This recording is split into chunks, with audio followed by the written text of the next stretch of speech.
In the last section, we talked about how our immune system does its best to keep pathogens out of the body.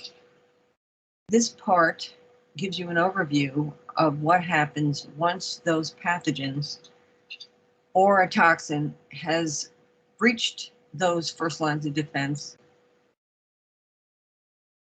The reason that we have these defenses is because we have lymphocytes which are associated with specific immune responses, and they need time to sort of get ready and ramp up their efforts to meet and defeat the invading pathogen. Think about the chemical barriers that you already know about when you think about the second line of defense.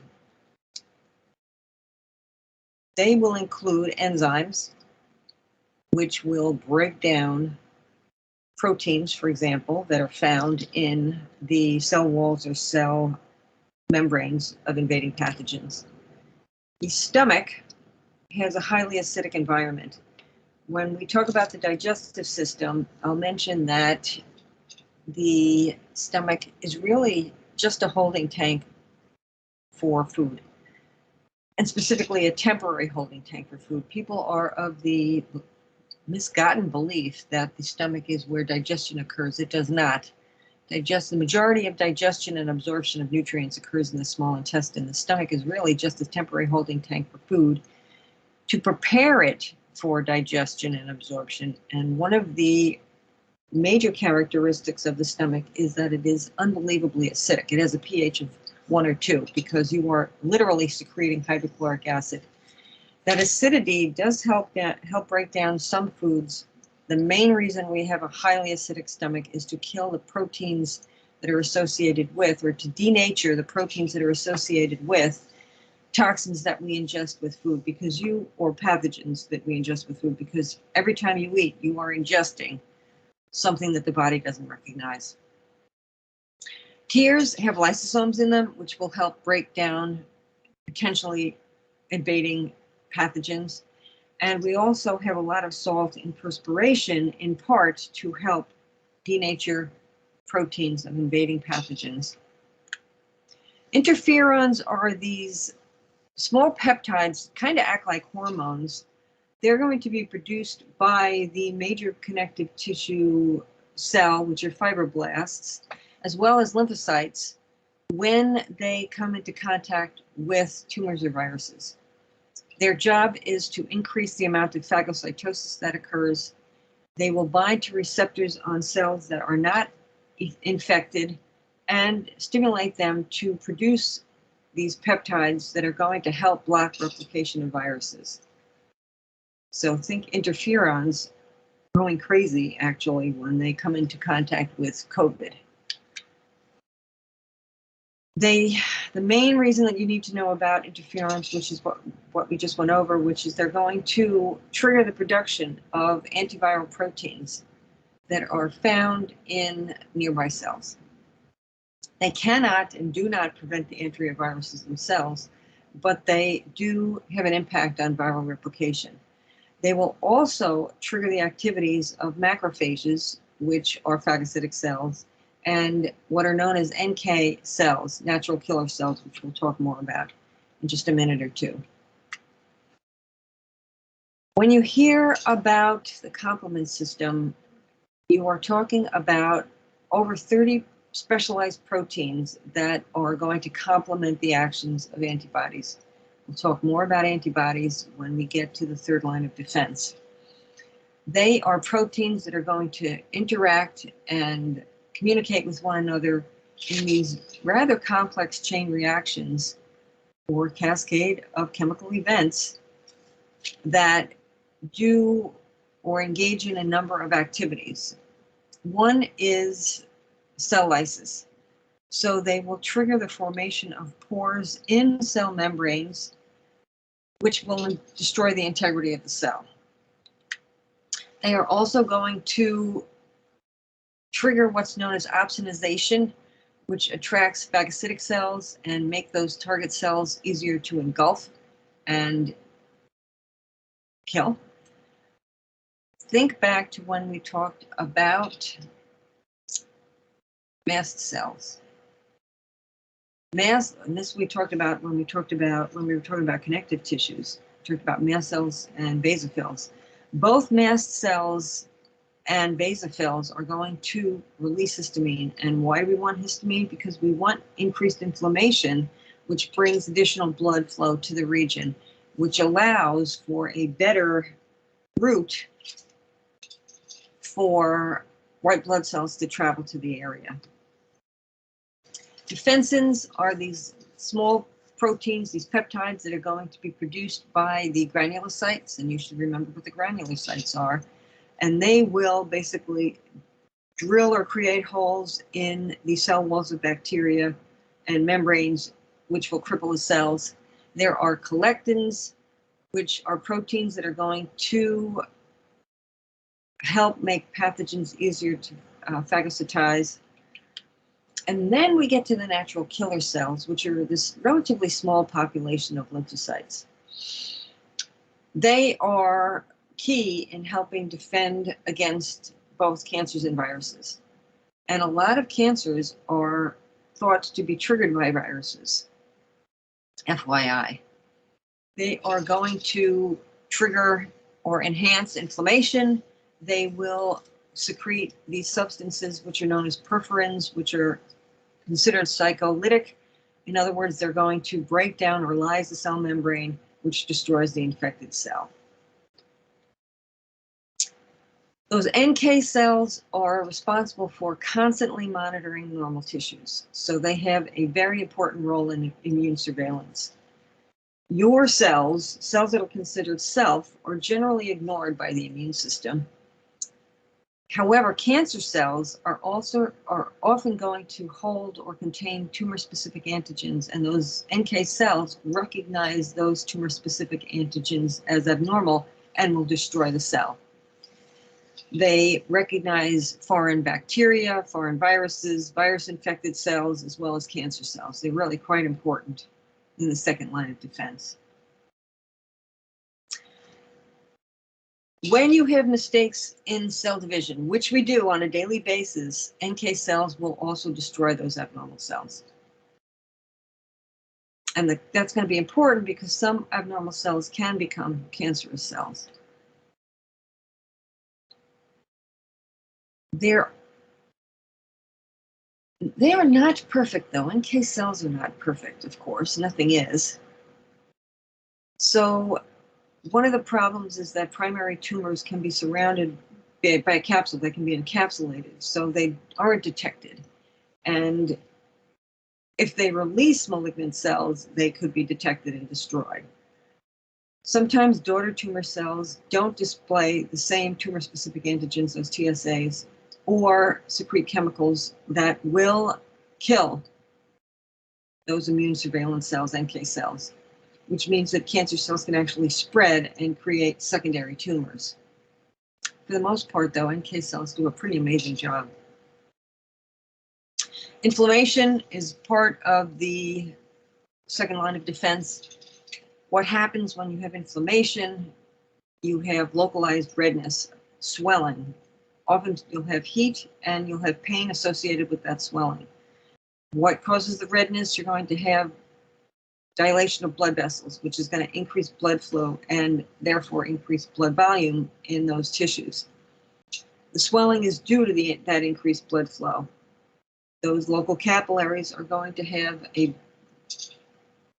more permeable, which means that your white blood cells can get in and out of that area, in and out of those tissues more easily. Heat is due to the fact that blood is going to enter that specific area from deeper body parts, which is warmer than the surface. And pain is because you have local pain receptors stimulated by that inflammation. And this talks about the same thing. You have tissue damage, so it's going to be caused by all sorts of different stimuli that will kill cells or damage connective tissue fibers or injured tissues. You'll have change in chemical composition of the fluid around the tissues and cells, that interstitial fluid. So damaged cells will release prostaglandins, different proteins, potassium ions, and those changes can trigger a fairly complex inflammation response.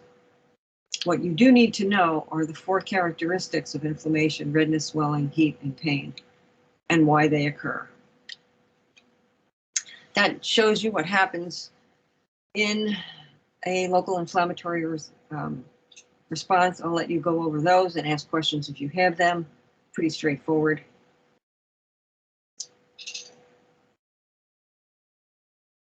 Phagocytosis. Boy, do we take that for granted. Why do we care? Because it's going to remove foreign particles from lymph. You know that the lymph system is going to pull fluid that is into the interstitial spaces into the lymphatic vessels. And that happens because the hydrostatic pressure in the tissues is greater than the pressure in the lymphatic vessels. So those little overlapping cells will allow that fluid to rush into the lymphatic vessels. Everything that is in the fluid, in the interstitial fluid, will move into the lymphatic system.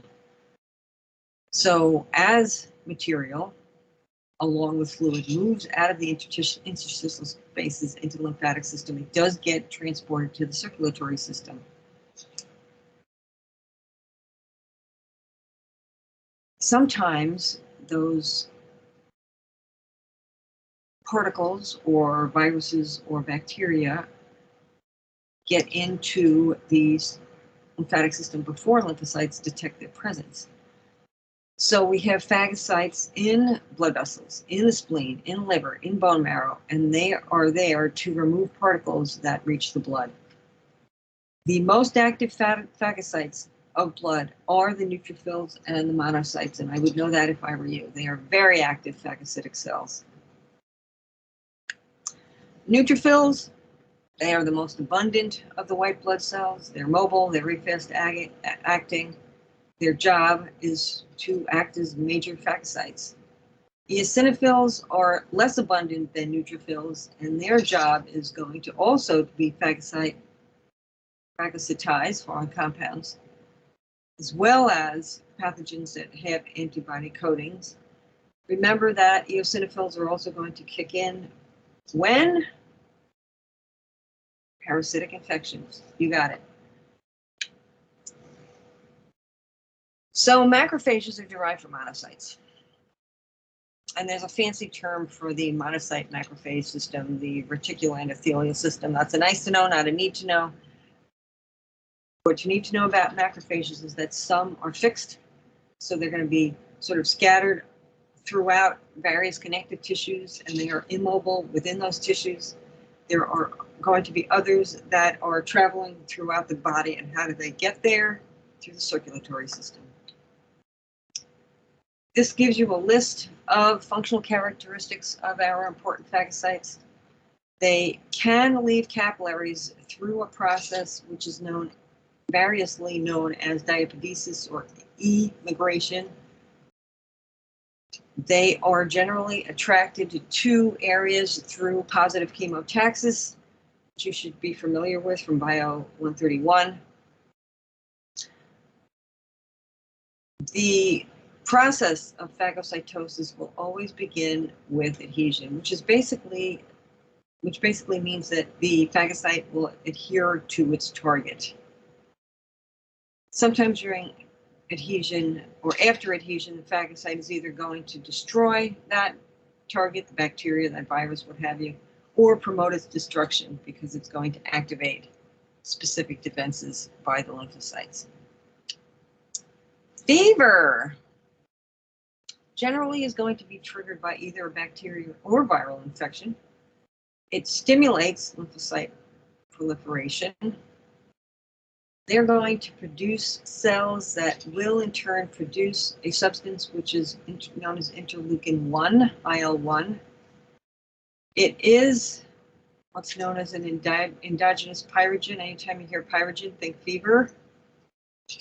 Fever will indirectly affect microbial growth because the spleen and the liver will hold on to or sequester iron, which means that iron levels in blood drops, and both bacteria and fungi, require iron for normal function. As temperature rises, phagocytes become more prolific and more aggressive, so they're going to attack more vigorously as your fever increases.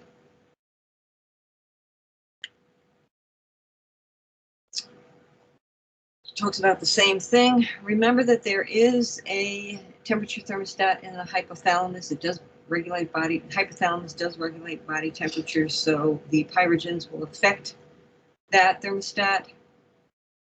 Remember that fever can be beneficial within limits, and those limits depend on how high the fever is and or how long it lasts.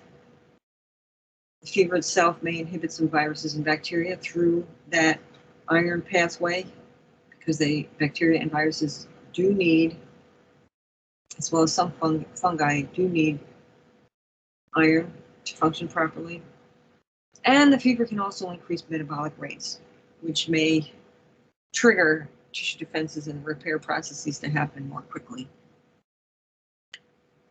In the next section, we start to talk about specific immune responses and adaptive defenses. Very exciting. Stay tuned for that.